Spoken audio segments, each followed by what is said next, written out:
ইন্নাল হামদুলিল্লাহ ওয়াসসালাতু ওয়াসসালামু আলা রাসূলিল্লাহ আম্মা বাদ। 1924 সালে উসমানী খিলাফতের পতনের পর মুসলিম উম্মাহ যত বিপর্যয়ের শিকার হয়েছে তার মধ্যে অন্যতম হল পবিত্র ভূমি ফিলিস্তিনে ইহুদিবাদী ইসরায়েলের অবৈধ দখলদারি এবং মসজিদুল আকসার নিয়ন্ত্রণ হাতছাড়া হওয়া। আজ দীর্ঘ এক শতাব্দী ধরে অবরুদ্ধ ফিলিস্তিন, লক্ষ লক্ষ ফিলিস্তিনি ভাই বোন পিষ্ট হচ্ছে মালাউন ইহুদিদের বুটের তলায়। স্বজনহারা মা বোনদের করুণ আহাজারিতে ভারী হয়ে উঠেছে ফিলিস্তিনের আকাশ। মালাউন ইহুদিদের শত বছরের দখলদারিত্ব, জুলুম ও নির্যাতনে কত মুসলিম যে শহীদ হয়েছে, কত মা বোন স্বামী ও সন্তান হারিয়েছে, কত পরিবার যে উদ্বাস্তু হয়েছে তার কোনো লেখাজোখা নেই। ফিলিস্তিন উম্মার দেহে এক দগদগে ক্ষতের নাম, যেই ক্ষত থেকে প্রতিনিয়ত প্রবাহিত হচ্ছে রক্তের নদী। প্রিয় উম্মাহ, আপনারা জানেন গত 8 মে ইহুদিবাদী শয়তানরা মসজিদুল আকসায় হামলা চালিয়ে 2 শতাধিক মুসল্লিকে আহত করে। প্রতিবাদে হামাস ইসরায়েলের দিকে রকেট ছুড়লে 10 মে থেকে ইসরায়েলি হায়নারা গাজায় বিমান হামলা চালাতে শুরু করে। গত 11 দিনে মালাউন ইহুদি সন্ত্রাসীরা 248 জন ফিলিস্তিনিকে শহীদ করেছে, যার মধ্যে 66 জন শিশু এবং 39 জন মহিলা। এছাড়াও আহত হয়েছেন 1948 জন ফিলিস্তিনি ভাই বোন। মাত্র 11 দিনের হামলায় বাস্তুচ্যুত হয়েছে 52,000 ফিলিস্তিনি। প্রিয় উম্মাহ, আর কতকাল ফিলিস্তিনে আমাদের ভাই বোনেরা এমন ভীত সন্ত্রস্ত অনিশ্চয়তার জীবনযাপন করবে? আর কতকাল গাজার ভাই বোনেরা অবরুদ্ধ থাকবে? আর কতকাল গাজার মা বোনেরা তাদের কলিজার টুকরোদের হারিয়ে আর্তনাদ করবে? আর কতকাল ফুলের মতো শিশুরা বোমার আঘাতে ক্ষতবিক্ষত হবে? আর কতকাল ইহুদিদের নাপাক হাতে মসজিদুল আকসার অমর্যাদা হতে থাকবে? প্রিয় ভাই বোনেরা, যখনই আমরা ফিলিস্তিনের কথা বলি তখন আমাদের চিন্তা বক্তব্য হয় ভাষা ভাষা। আমরা প্রায়োগিক ও গঠনমূলক কোনো চিন্তা করি না।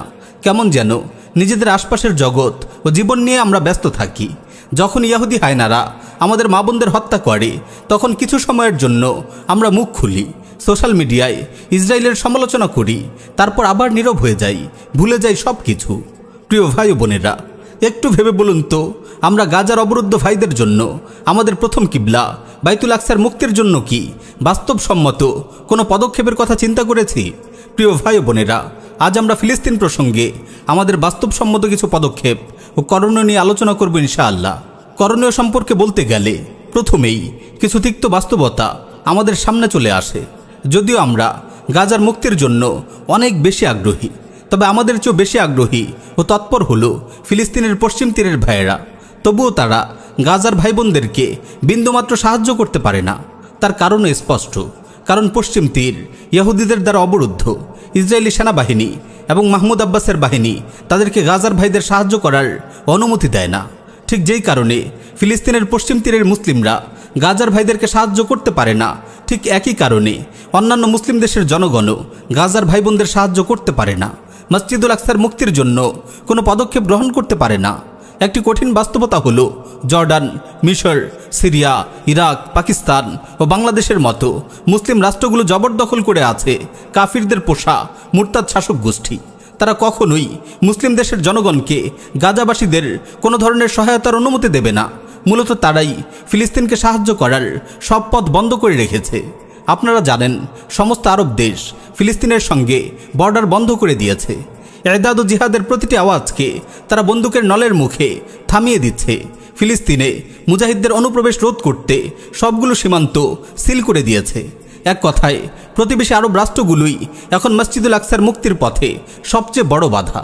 এখন আপনি যদি বুঝতে না পারেন আপনার দেশ কাফিরদের পোষা মুরতাদ শাসক গোষ্ঠী দ্বারা অধিকৃত, তবে তার অন্যতম কারণ ওলামায়ে সু, দুনিয়ালোভী ওলামা, যারা আপনাকে মুরতাদ শাসকদের আনুগত্যের সবক দেয়, যারা ইসলামের সব দুশ্মনদেরকে দিনের খাদিম হিসেবে আপনার সামনে পেশ করে, যারা তাদের ফতোয়া ও বক্তব্যের মাধ্যমে উম্মার অন্তরে পরাজিত মানসিকতার দূষণ ছড়ায়, যারা আপনাকে জাতিসংঘ কেন্দ্রিক তাগুতি বিশ্ব ব্যবস্থার গোলামি করতে বলে। তাই এসব ওলামায়ে সুদের কবল থেকে আপনার ঈমান ও আমলকে হেফাজত করতে হবে। প্রিয় ভাই বোন, তিক্ত হলেও সত্য যে যতদিন কাফিরদের পোষা এসব শাসক গোষ্ঠী মুসলিম দেশগুলোর শাসন ক্ষমতায় অধিষ্ঠিত থাকবে, কোনো মুসলিম ভূখণ্ডের জনগণ ফিলিস্তিন কিংবা মসজিদুল আকসার মুক্তির জন্য কিছুই করতে পারবে না।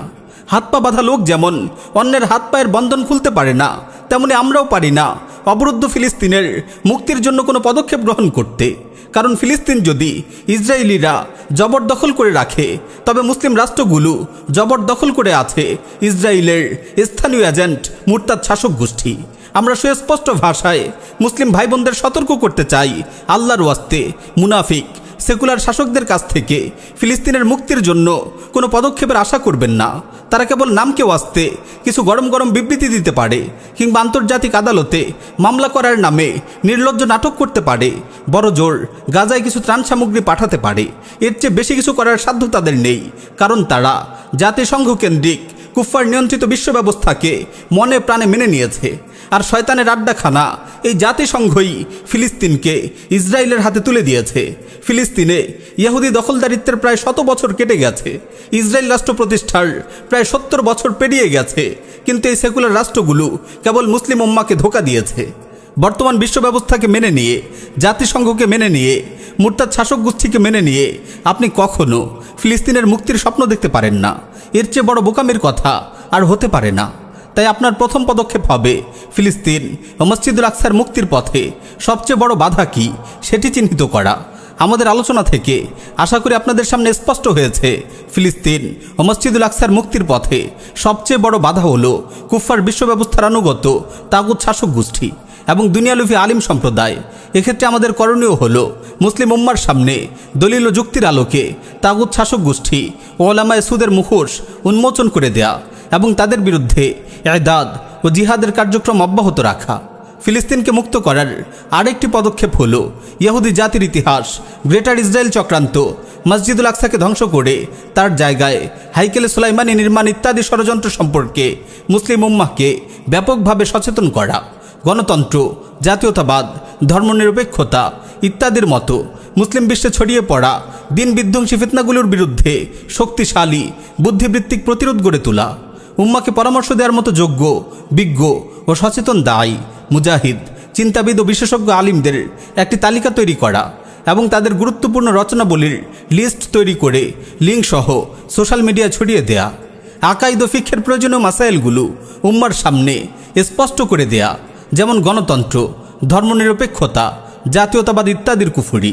মুসলিমদের বিরুদ্ধে কাফিরদের সাহায্য করার কুফরির বিষয়ে উম্মাকে ব্যাপকভাবে সচেতন করা। সবচেয়ে বড় কথা, দাওয়া ইদাদ ও জিহাদ ফি সাবিলিল্লাহর মাধ্যমে ফিলিস্তিনের মুক্তির জন্য সর্বাত্মক প্রস্তুতি গ্রহণ করা। সম্ভব হলে নির্ভরযোগ্য মাধ্যম ব্যবহার করে ফিলিস্তিনের ভাই বোনদের জন্য সাদাকা প্রেরণ করা। পরিশেষে দোয়া করি, আল্লাহ তাআলা তাগুতি বিশ্ব ব্যবস্থার বিরুদ্ধে লড়াইরত প্রতিটি মুজাহিদকে সাহায্য করুন, তাদের কুরবানি ও শাহাদাতকে কবুল করুন। মসজিদুল আকসা ও পবিত্র ভূমি ফিলিস্তিনকে আবার আমাদের মাঝে ফিরিয়ে দিন। মুসলিম উম্মাহকে ইদাদ ও জিহাদের জান্নাতি পথে উঠে আসার তৌফিক দান করুন। আমিন ইয়া রাব্বাল আলামিন।